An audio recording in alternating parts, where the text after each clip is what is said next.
ছবিটা পুরনো না, বরং কোপা আমেরিকার কোয়ার্টার ফাইনালের একদিন আগের, যা দেখে আর্জেন্টাইন ভক্তরা কিছুটা হলেও স্বস্তি পেতে পারেন। কারণ এদিন দলের সাথে অনুশীলনে মেতেছিলেন লিওনেল মেসি। পাশাপাশি বেশ কিছু আন্তর্জাতিক গণমাধ্যমের খবর, ইকুয়েডরের বিপক্ষে মাঠে এই ফুটবল রাজপুত্রের নামার সম্ভাবনা 90%।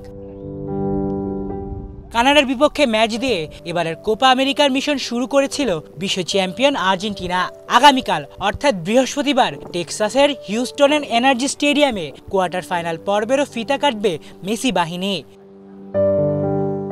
তবে ইনজুরির কারণে এই ম্যাচে মেসির অংশগ্রহণ নিয়েছিল শঙ্কা। তবে আর্জেন্টাইন গণমাধ্যম টিওয়াইসি স্পোর্টস বলছে কোয়ার্টার ফাইনালে শুরু থেকেই খেলবেন মেসি। তাই তো ম্যাচের আগে দলের সঙ্গে অনুশীলনও করেছেন। তারপরও এই বিষয়ে ধোঁয়াশা সৃষ্টি করেছেন আর্জেন্টাইন বস লিওনেল স্কালোনি। এক সংবাদ সম্মেলনে তিনি বলেছেন, মেসির জন্য আর্জেন্টিনা শেষ পর্যন্ত অপেক্ষা করবে। যতটা সম্ভব মেসি অনুশীলন করছে, তার সঙ্গে কথা বলেই নাকি সিদ্ধান্ত নেবে আর্জেন্টাইন টিম ম্যানেজমেন্ট।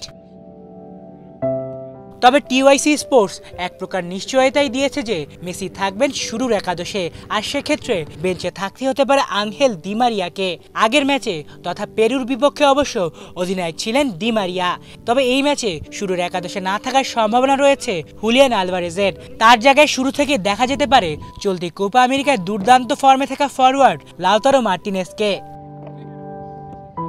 চলমান কোপা আমেরিকায় এখন পর্যন্ত সর্বোচ্চ গোল স্কোরারও তিনি। মূলত চলতি কোপার গ্রুপ পর্বেই চিলির বিপক্ষে ম্যাচে চোটে পড়েছিলেন মেসি। তাই তো কোয়ার্টার ফাইনাল সামনে রেখে তাকে পেরুর বিপক্ষে ম্যাচে বিশ্রামে রাখা হয়।